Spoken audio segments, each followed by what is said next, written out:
The next topic I'm going to cover is quadratic functions. Now, real quick, the standard form of a quadratic function is f of x equals ax squared plus bx plus c, where a cannot equal 0. Because if the a equals 0, then there's no x squared, and then it's not a quadratic function anymore.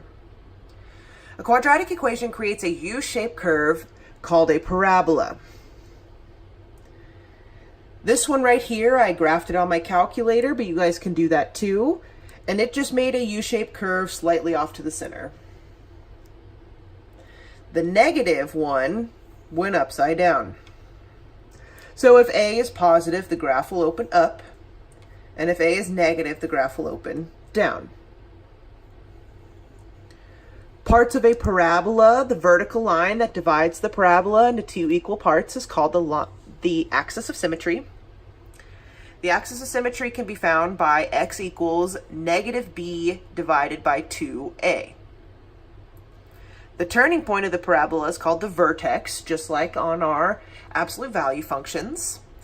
When the vertex is the lowest point, it's called the minimum, and when it's the highest point, it's called a maximum. So let's label those on here. My axis of symmetry on both of these are going to be the imaginary line that cuts these in half. To find that formula for the first one, it's x equals negative b over 2a. So x equals negative, my b value is 2, divided by 2 times my a value, which is 1. So this gives me negative 2 over 2, which is negative 1. So my axis of symmetry is at x equals negative 1. The turning point is a lowest point here. It's right there, and it is called a minimum.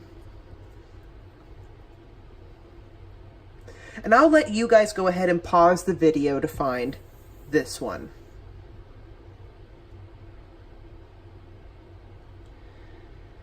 All right, so as you guys found, this one should have been a maximum. X equals negative 3 over 2 times negative 1. So x equals 3 over 2. All right, so let's move on down to number 1 down here. It says determine whether each function has a maximum or minimum, and then find the axis of symmetry and the vertex. So turning this on here, my function is y equals 4x squared. And there's my picture. So we're going to go ahead and find our vertex here. Our vertex is at 0, 0.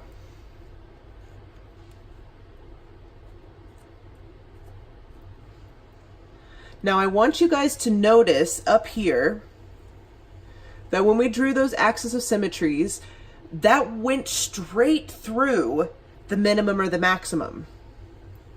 So when you're finding the axis of symmetry, it is x equals, and then the x value of the vertex.